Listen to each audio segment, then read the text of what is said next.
শফিক বেরিয়ে আয়, আজ তো কপালে কষ্ট আছে। কি হলো ভাই, তুমি চেঁচাইছো কেন? কি হয়েছে?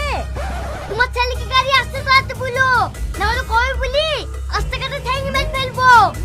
কেন ভাই, কোনো ক্ষতি করেছে নাকি? ক্ষতি না করলে এমনি এসছি, পুরো আস্তে কাটে আমি ছাগলটা আমাদের মেরে ফেলছে, এর আমি সুদ সমেত ক্ষতিপূরণ নেবো। এই তোর কত টাকা ক্ষতিপূরণ লাগবে রে? আস্তে আস্তে বল, বেশি চিল্লাবি নি, নাহলে এখানেই বালি চাপা দিয়ে দেবো। এক ছুরা বাল চাপা কি রে? ও কিছু না ভাই। এই তোকে আবার বাইরে কে আসতে বললো রে? যা ঘরে যা।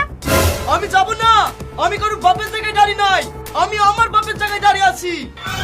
ভাই তুমি আমার ছেলের কথা কিছু মনে করো না, ছাগলের জন্য ক টাকা জরিমানা দিতে হবে বলো। এক সপ্তাহ আগে ব্যাপারটা বলছিল 20,000 টাকা, সব মিলি 20,700 টাকা দাও। ঠিক আছে ভাই, ছেলেটাকে রাস্তাঘাটে আর কিছু বলো না, আমি টাকা নিয়ে এসে দিছি।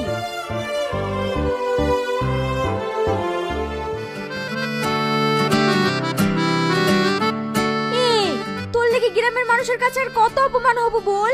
তুই একটু অন্য ছেলেদের মতো ভালোভাবে চলতে পারিসনি। কেনে আমি আমার খারাপ ছেলে নাকি? আমি তো ভালোই।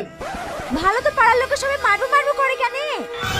মারবো মারবো করে, কিন্তু মারতে তো পারে না।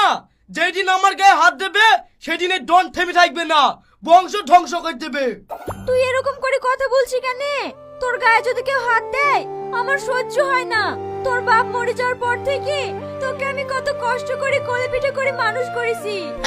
কানে করে বেশি কথা বলো না তো।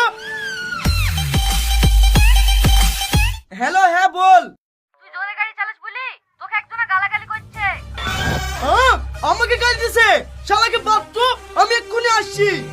আবার তুই ঝামেলা করতে যাচ্ছিস, তোকে আমি যেতে দেব না। বল তোমার হাত সব সময় আবল তাবল।